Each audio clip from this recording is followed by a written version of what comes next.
इसमें घर का कचरा संग्रहण भी आपका है, नाला सफाई करके या किसी गांधी डेवलपमेंट पॉइंट से कचरा उठा के वो सब ले ट्रांसपोर्ट करना भी आपका ही काम है।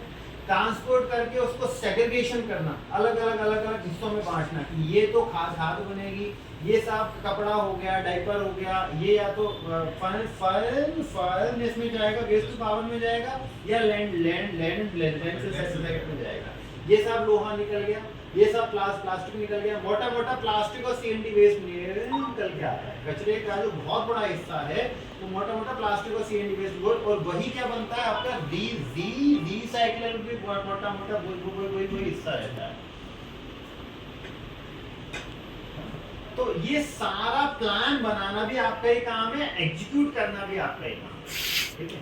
इसमें कहाँ आप जीपीएस लगाएंगे, क्या मॉनिटरिंग सिस्टम आपका रहेगा, कस्टमर केयर नंबर आप देंगे, या क्या आपका जो कस्टमर की कंप्लेंट्स आएंगे उनका रिड्रेसल क्या मैकेनिज्म रहेगा, इसमें क्या क्या रिसोर्सेज डिप्लॉय होंगे, ठीक है, और उनमें क्या क्या खर्चा आएगा, ठीक है। ये खर्चा आएगा, म्युनिसिपैलिटी ये जो प्रोजेक्ट कॉस्ट लगी इसको कैसे आगे फंड करेगी कि हम इतना रीसाइक्लेबल निकल के आएगा कचरे में एस्टिमेटेड, इस वैल्यू का प्लास्टिक निकलेगा, इस वैल्यू का लोहा निकलेगा, इस वैल्यू की खाद निकलेगी। ये सारा रेवेन्यू प्लान भी आपको हमें बना के देना है अभी तो, और एग्जीक्यूशन के वक्त वो सारी चीजें हमको हेल्प करनी है कि साहब इसको अपन आईडीएफ भी बना सकते हैं, इसको अपन सीधे बेच सकते हैं, सीधे बेचेंगे तो ये पैसा मिलेगा, आरडीएफ बना के बेचेंगे तो ये कॉस्ट आएगी और ये पैसा मिलेगा। ये भी प्लानिंग आपको करके देनी है ताकि हम उसको नए सिरे से एग्जीक्यूट कर पाए। भाई सीधे बेचना है तो सीधे बेचने में क्या फॉर्मेलिटी होंगी, क्या हमें बिडिंग डॉक्यूमेंट बनेगा, है ना, वो भी ऑक्शन करना पड़ेगा, उसमें भी आप हमें असिस्ट करेंगे। मतलब this is an end to end, शुरुआत से लेके अंत तक। इसमें आप कर्मचारियों को क्या बेनिफिट्स उपलब्ध कराएंगे, जो भी आप यहाँ रिसोर्स के लिए स्टाफ रखेंगे, सुपरवाइजर रखेंगे, उन्हें पी किट देंगे, उन्हें ये स्कीम से ये बेनिफिट करेंगे, उनके लिए कॉमन इंश्योरेंस लेंगे, उनके लिए ईपीएफ ईएसआई करेंगे। मतलब जो भी फैसिलिटीज आपको कर्मचारी को देनी है, जो भी बेनिफिट्स आपको कर्मचारी को देने हैं, वो भी आप हमें अपना मेंशन करके देंगे। तो टेंडर को अपने दो हिस्सों में बांटा हुआ है, टेक्निकल और फाइनेंशियल। क्यूसीबीएस बेस्ड टेंडर है। तो पहले तो आप ये सब चीजें जब प्रेजेंटेशन के मार्फत से हमें बताएंगे, पोर्टल पे भी चार्ट आना है, आपको पोर्टल पे भी अपलोड करना है, यानी कि सिर्फ लेके आना है, पर टेक्निकल में वहां पे खुलेगा क्या, जो चीज आप लेके आएंगे वो पहले से पोर्टल पे अपलोडेड होनी चाहिए। पोर्टल पे भी अपलोड करेंगे और यहाँ आके प्रेजेंटेशन देंगे। यहाँ पोर्टल पे कुछ और अपलोड किया, यहाँ आके प्रेजेंटेशन कुछ और दिया तो भी गड़बड़ हो जाएगा, अच्छा दिया तो भी गड़बड़, बुरा दिया तो भी गड़बड़। तो बेटर है जो पोर्टल पे अपलोड करें वही का वही अपन तैयार करके यहाँ पे लेके आए, उसकी प्रेजेंटेशन तैयार करें, उसके अकॉर्डिंग हमने मार्किंग सिस्टम भी रखा हुआ है।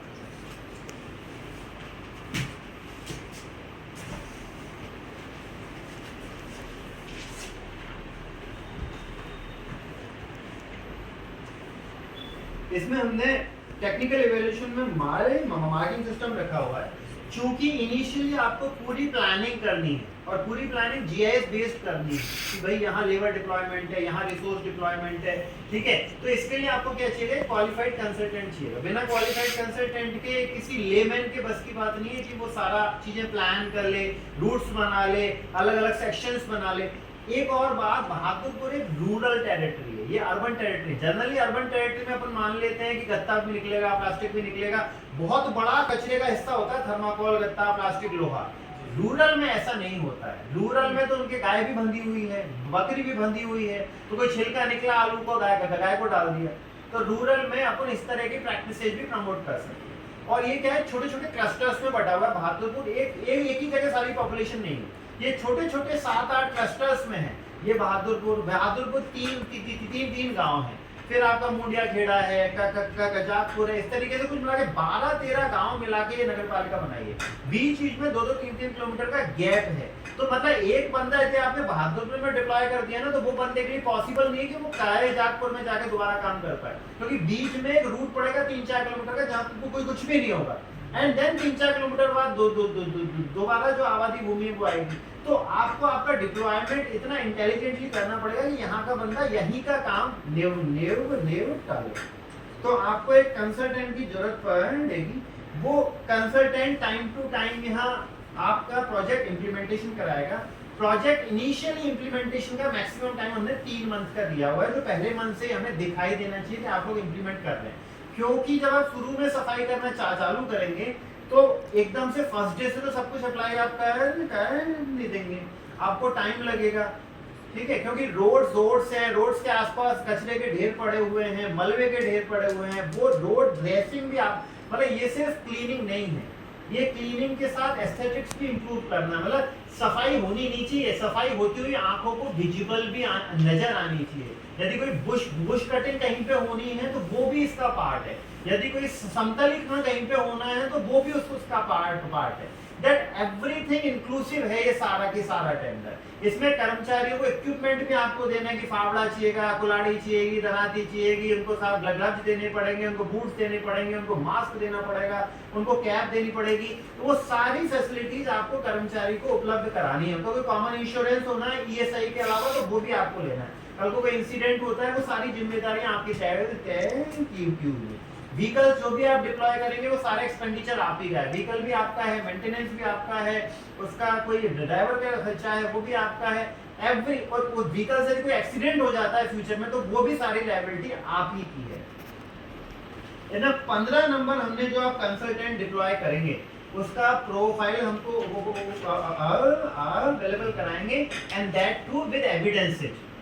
लिखने को तो मैं भी लिख सकता हूँ, मैं एक सॉलिड वेस्ट मैनेजमेंट का कंसल्टेंट हूँ, मुझे 20 साल का एक्सपीरियंस है, पर वो लिखने से काम नहीं चलेगा भाई। सीवी में आपने लिख तो दिया पर उसके साथ उसका एविडेंस भी चाहिए। इसने साहब ये देखो ये इसका ये तो पेपर पब्लिश हुआ है, ये इसने इस मिनिस्ट्री के साथ काम किया था, ये इसका वर्क ऑर्डर रहा, ये इसका सर्टिफिकेट रहा। जैसे कि अपन इंटरव्यू देने जाते हैं ना तो केवल सीवी नहीं बना के लेके जाते, सीवी के साथ experience, joining, relieving, salary certificate, account statement, ये सब चीजें लेके जाते हैं। जब अपन जॉब इंटरव्यू देने जाते हैं सारी चीजें लेके जाते हैं। तो इसी तरीके से आप कंसल्टेंट का प्रोफाइल देंगे, केवल सीवी उपलब्ध नहीं कराएंगे, है ना। आप ये सारी चीजें विद एविडेंस, जैसे इंटरव्यू देने जाता है ना कंसल्टेंट, उसी तरीके से हमें कंसल्टेंट का प्रोफाइल उपलब्ध कराएंगे। अदरवाइज आप कहेंगे हमने सीवी उपलब्ध करवाया तो दिया, ठीक है। तो सीवी उपलब्ध कराने से काम नहीं चलेगा, सीवी चाहिए विद एविडेंसेस चाहिए, with original sign and ID चाहिए। लेटर ऑन कंसल्टेंट मना करते हैं साहब मेरा कोई लेन-देन नहीं इस फर्म से, तो आपका उस कंसल्टेंट के साथ टाई अप भी होना चाहिए। Firm must have the tie up with the consultant. आप स्कैन कॉपी तो अपलोड करेंगे ही, फिजिकल कॉपी आप लेके आएंगे। यदि वो एविडेंसेस आप पूरे हमें ओरिजिनल में देंगे तो ही हम आपको नंबर उपलब्ध करवा पाएंगे।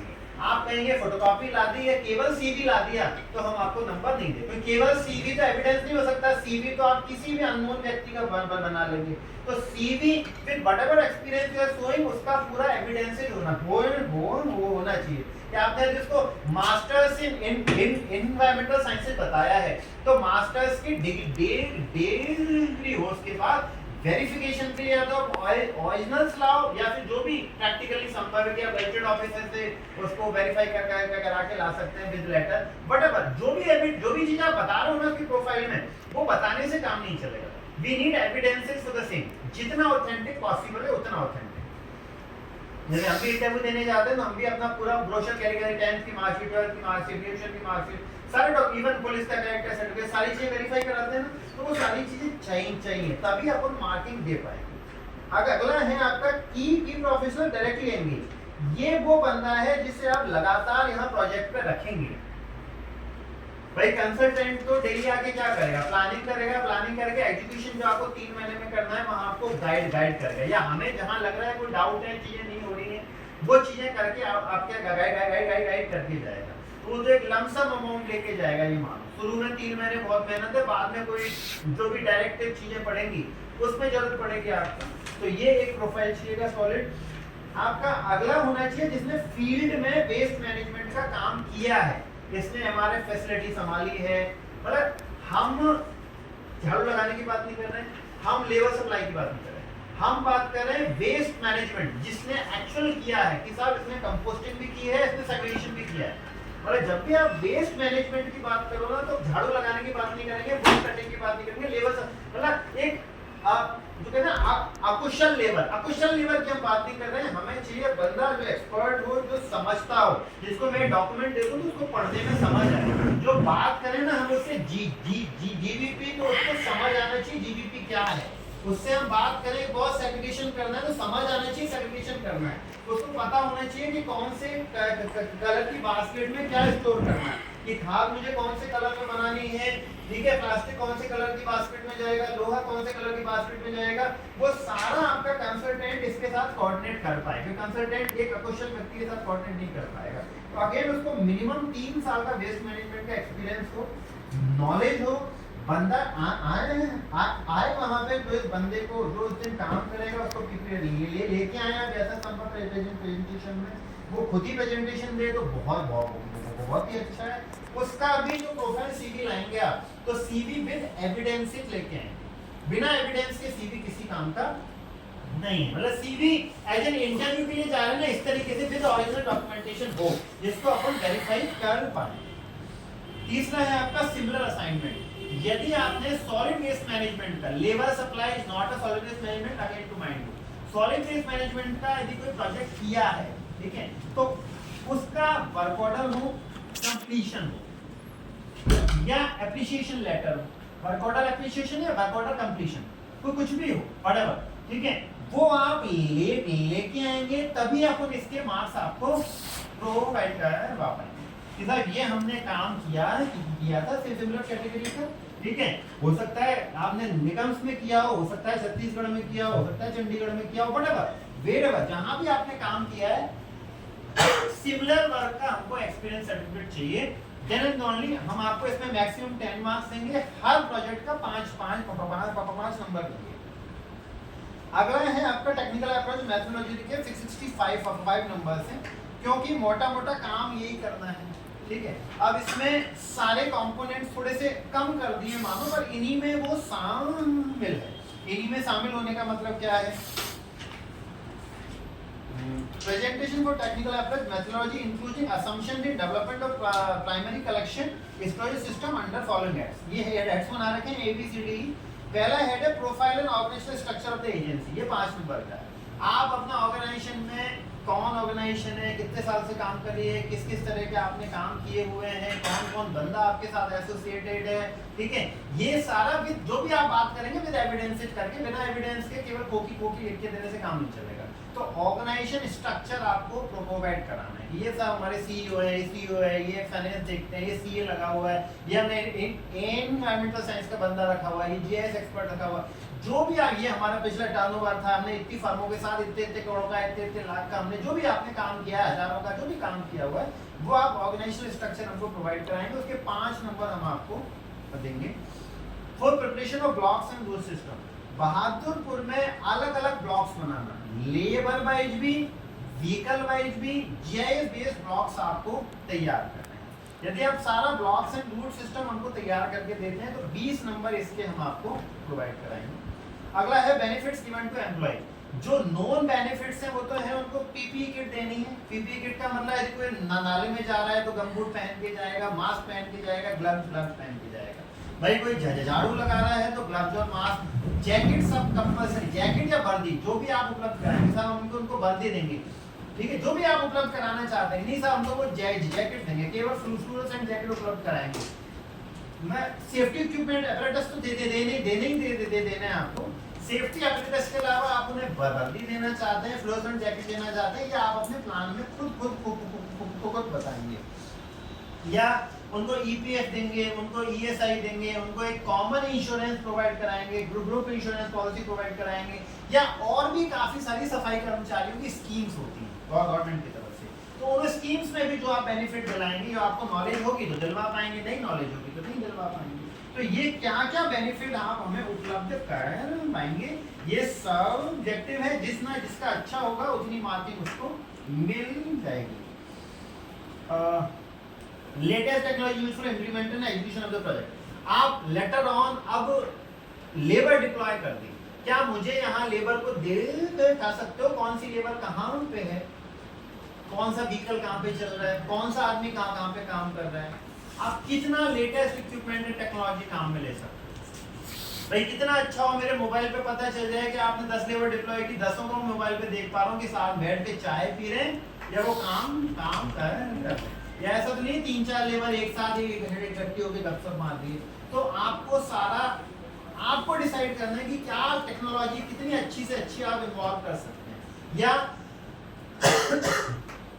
या फिर चलो ऐसा कुछ हुआ, आप घर घर कचरा संग्रह करने जा रहे हो। काफी बार क्या होता है, आप तो जाके हॉर्न बजाते हो कचरा संग्रह का, पार्टी तैयार ही नहीं है, पार्टी को मालूम ही नहीं है आप कितने बजे आएंगे।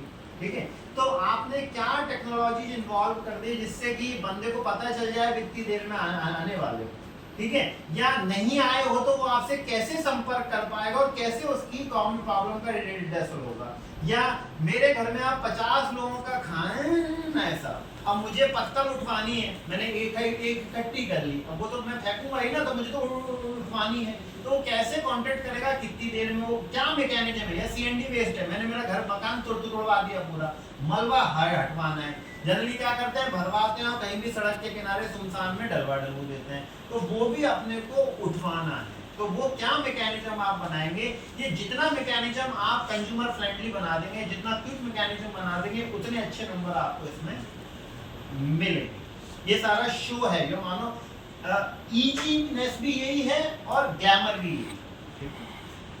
अगला है 10 नंबर का, आप अपनी कॉस्ट प्रोवाइड कराएंगे हमको कि भैया मैं ये काम ऐसे ऐसे इतने रिसोर्स से डिप्लॉय करके करूंगा और मेरी इस काम की इतनी कॉस्टिंग आएगी, इस आप पीपी किट की इतनी आएगी, टूल्स की इतनी आएगी, आदमी की इतनी सैलरी दूंगा, इतना ईपीएफ रहेगा, इतना ईसीआई रहेगा, मेरे व्हीकल की इतनी कॉस्टिंग आएगी, मेरा प्रॉफिट कंपोनेंट ये है। मतलब जो भी आपकी कॉस्टिंग है वो कॉस्टिंग आपको बतानी है।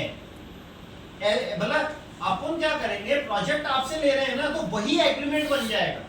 लेटर ऑन जो आप हमें सबमिट करके दोगे ना कि हम 20 कर्मचारी लगाएंगे, 10 व्हीकल लगाएंगे, ये लगाएंगे, वो लगाएंगे, वही क्या बन जाएगा, अपना एग्रीमेंट बन जाएगा। हम अपनी तरफ से कुछ नहीं मांग रहे, आप जो प्लान हमें बना के देंगे वही अपना क्या होगा, एग्रीमेंट होगा। उन्हीं पैरामीटर्स पे क्या हो जाएगी, चेकिंग हो जाएगी। भाई आपने कहा मैं तो 100 कर्मचारी लगाऊंगा, आप ही लिख के दे दो ना, हम तो कह नहीं मैं 100 कर्मचारी लगाऊंगा, लेकिन अल्टीमेटली वहां पे 20 ही कर्मचारी हैं, 50 ही कर्मचारी हैं, तो वो नहीं चलेगा। आपको 50 लगाने, 50 ही लिख के दो ना, हम कौन सा जबरदस्ती कर रहे हैं आपसे, हम जबरदस्ती नहीं करेंगे आप 100 लगाओ या 50 लगाओ, हम तो कह रहे हैं 5 ही लगाओ या 50 लगाओ, जो भी आपको लगता है ना आपके प्रोजेक्ट के मुताबिक उतने लोग डिप्लॉय करो, और वही रिसोर्स हमारा क्या बन जाएगा, लेटर ऑन एग्रीमेंट बन जाएगा। उसी के आधार पर अपन क्या करेंगे, लेटर ऑन आपका वर्क वेरिफिकेशन करेंगे। तो कॉस्ट एनालिसिस आपको आपका प्रोवाइड करवाना है, year long cost analysis provide कराना है, ईयर लॉन्ग, नॉट जस्ट जो भी जितने महीने का है ना, तो वो आपको पूरे टाइम का कॉस्ट एनालिसिस प्रोवाइड कराना है, नॉट फॉर 1 डे और नॉट फॉर 1 मंथ, क्योंकि दिस कॉस्ट विल डिक्रीज। यदि आपने सोचो आपने घर घर कचरा संग्रहण को 3 महीने सक्सेसफुली कर डाला, पूरा अच्छे से ही सक्सेसफुल कर दिया, तो फिर नाले में कचरा कहां से आएगा, सड़क पे कचरा कहां से आएगा। जब आपने घर घर कचरा कलेक्ट कर ही लिया तो नाले में सड़क पे कचरा नहीं आएगा, और नाले और सड़क पे कचरा आ रहा है, दैट मींस आपका घर घर कचरा संग्रहण सक्सेसफुल नहीं हुआ, कहीं ना कहीं फेल्ड है। भाई 5000 में से 50 लोग नहीं मानते तो उनका इलाज तो हम लोग करेंगे, पर 5000 में से 4500 लोग नहीं मानते ना, तो कहीं ना कहीं अपनी फेल्ड है, अपना सिस्टम फेल्ड है, क्योंकि 5000 में से 4500 का चालान करना संभव नहीं है, 5000 में से 100 का 200 का चालान करना संभव है, फाइनेंशियल चालान भी कर सकते हैं, कोर्ट में भी लगा सकते हैं। फिर 5000 में 4500 का अपन चालान करना चाहें तो वो प्रैक्टिकली वायबल नहीं है, पूरे गांव की थोड़ा ना कोर्ट में लगाएंगे पूरे गांव को। ठीक है, तो कहीं ना कहीं हमें रिसोर्स डिप्लॉयमेंट करना है, आईसी भी करनी है, आपको उनको समझाना भी है। आपको जो भी यहाँ प्रोजेक्ट नजर आए कि मान चला कि 2 ही मकान है साहब, उनके लिए 3 किलोमीटर चलना पड़ता है अलग से, क्या अपनी डायरेक्टरी में है, कचरा कलेक्शन करेंगे तो आप उनके लिए क्या मॉडल लेके आएंगे साहब, उनसे हम घर में ही उनके कंपोस्टिंग चालू कराएंगे, होम कंपोस्टिंग चालू कराएंगे साहब। तो जो कॉलोनीज बसी हुई हैं, जो 100-150 मकान बने हुए हैं, वहां तो होम कंपोस्टिंग होता है, करे लोग नहीं करे, पर जो आदमी 3 किलोमीटर दूर है, दो ही मकान है और वो शिकायत कर रहे हैं कचरे की, तो उनका सॉल्यूशन क्या है, हम कंपोस्टिंग करा दो वीकली या बाई वीकली, उनका कचरा उठवा लो, तू का कचरा अलग से उठवा लो। ठीक है, that you have to come up with your planning and solution. I'm just giving you a very जो भी दिमाग में समझ आ रहा है मुझे, पर ये सारी प्लानिंग आपको करनी पड़ेगी as well as cost analysis के साथ आपको आपका रेवेन्यू प्लान भी देना पड़ेगा। रेवेन्यू प्लान का मतलब दिस इज द कॉस्टिंग, मेरे 100 रुपए खर्च होंगे सर और आपको कचरे से ये पैदा हो सकता है। लेटर ऑन 3 महीने अच्छी सफाई हो गई तो अपन क्या कर सकते हैं, लोगों से ये क्या बोलते हैं उनको, पैसा लेते हैं ना, यूजर चार्ज ले सकते हैं। सर्वे आपने किया है, हाउस होल्ड्स का आपको पता है, कमर्शियल्स का आपको पता है, कितने बड़े हाउस होल्ड है कितने छोटे हाउस होल्ड है, तो अपन एक यूजर चार्जेस भी उनसे चार्जेस कर सकते हैं। बट वो पहले दिन से चार्ज करना चाहेंगे, दैट्स नॉट वायबल। सफाई होगी तो आदमी कोई 40-50 100 रुपए देने से मना नहीं करता, और सफाई नहीं होगी तो बेमतलब में वो पैसे, मतलब 10 घर हैं, 3 की सफाई हो रही है, 3 संतुष्ट है ना, तो 3 भी पैसे नहीं देंगे तो 10 में से 10 के 10 दे देंगे, नहीं देंगे तो 3 तो नहीं देंगे, 10 में से तो 8 देंगे, 9 देंगे, 10 देंगे, पर 10 में से 3 से पैसा लेना चाहें तो वो संभव नहीं।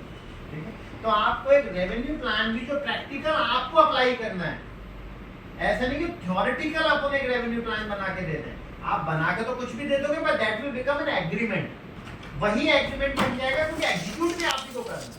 आपको बता रहा हूं साहब कॉस्ट 100 रुपए और रेवेन्यू हम 110 रुपए ले आए, बहुत अच्छी बात है, आप ही को 110 रुपए पैदा करके दे रहे हैं, इंश्योर है, कहने से काम नहीं चलेगा। तो जो भी प्रैक्टिकल है ना आपको वो प्रैक्टिकल आप करके देंगे। सारे कंपोनेंट इसमें लिखे हुए हैं, इसमें हमने 50% का पेनल्टी प्रोविजंस और आपका रिमूव टर्मिनेशन तक का क्लॉज दिया हुआ है। नहीं समझ में आता, नहीं अप्रूव होगा, हम इसको टर्मिनेट कर देंगे, नो क्वेश्चन मार्क। ठीक है, यदि आप नहीं कर पाते हैं, फेल हो जाते हैं, तो चीजें टर्मिनेट कर देंगे। क्योंकि सफाई नहीं हो पाती है, चीजें हो ही नहीं पा रही हैं, देन इट्स नॉट फायर। अपने को आर सेंटर भी इसमें इस टाइप में प्लेस करना है भाई, कपड़े लेने हैं, खिलौने लेने हैं, जो भी आदमी रिसाइकलिंग के लिए देना चाहता है आपको, वो भी आरआरएस सेंटर को आप डिस्पोजल साइट पे ले लो या कहीं भी ले लो, आरआरएस सेंटर भी देना है प्रैक्टिकली एक जगह, जहाँ की वो बंदा अपने फ्री में आइटम दे जाए, कुछ पैसे लेके दे जाए, व्हाटएवर। जितने मार्क्स आपके 100 नंबर का है, टेक्निकल इवैल्यूएशन 100 नंबर का है, 70 मार्क्स मिनिमम है। यदि आपके 60 मार्क्स रह गए तो अपन लोग आपका फाइनेंशियल बिड नहीं खोलेंगे, आपको 70 नंबर तो चाहिए ही चाहिए। 70 लाओ, 80 लाओ, 90 लाओ, 100 लाओ, तो देखो 65 नंबर तो पूरी आपके मेहनत के हैं, या 65 नंबर आएंगे जब 15 नंबर आ जाएंगे। 65 नंबर कब आएंगे, जब पहले पॉइंट के कंसल्टेंट होगा ना, तो 65 नंबर पे प्रॉब्लम नहीं है, और कंसल्टेंट नहीं है तो 65 नहीं आएंगे। तो 65 और 15 या 80 नंबर जो आप बिना किसी माथा फोड़ी के निकाल सकते हो, यदि आपके पास एक अच्छा कंसल्टेंट है तो 80-90 नंबर लाना बड़ी बात नहीं है, बशर्ते you are able to have a good consultant. आप एक कंसल्टेंट हायर कर पाते हो जो आपको सारी चीजें तैयार करे और एग्जीक्यूशन में हेल्प करे, तो 80 नंबर लाना तो कोई बड़ी बात नहीं। ये एम्प्लॉय नहीं भी ढूंढ पाओ ना ऑल ऑफ ए सडन, या सिमिलर प्रोजेक्ट नहीं भी किए हैं तो भी 80 नंबर लाए जा सकते हैं। 70 नंबर हमने, और ये भी नहीं कर सकते ना अपने लिए, ये 65 नंबर का कर नहीं सकते, तो मत आओ। लेबर सप्लाई, रिसोर्स सप्लाई अपने को चाहिए, अपने को काम करना है। 70 नंबर मिनिमम आप ले के आएंगे। 70 जितने भी आप नंबर लाए, जैसे आप 80 नंबर लेके आए, तो 80 का 80%, टेक्निकल मार्क्स का 80% हम क्या करेंगे, कैरी फॉरवर्ड करेंगे।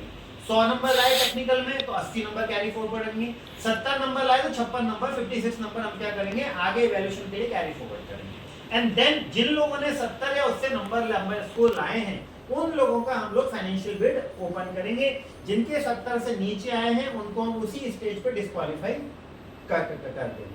हमारी कोशिश ये है हम ज्यादा से ज्यादा लोगों को इसमें क्वालिफाई करवाएं। थोड़ा भी उसको समझ आ रहा है, काम करने की पोजीशन में लगेगा तो उसको क्वालिफाई करवाएंगे, और जो कहेगा मैं 100 लेबर दे दूंगा, 5 दूंगा, आपका सब काम हो जाएगा, तो सब काम हो जाएगा, इसको 0 अंडा देके हम महीने की महीने खत्म कर देंगे।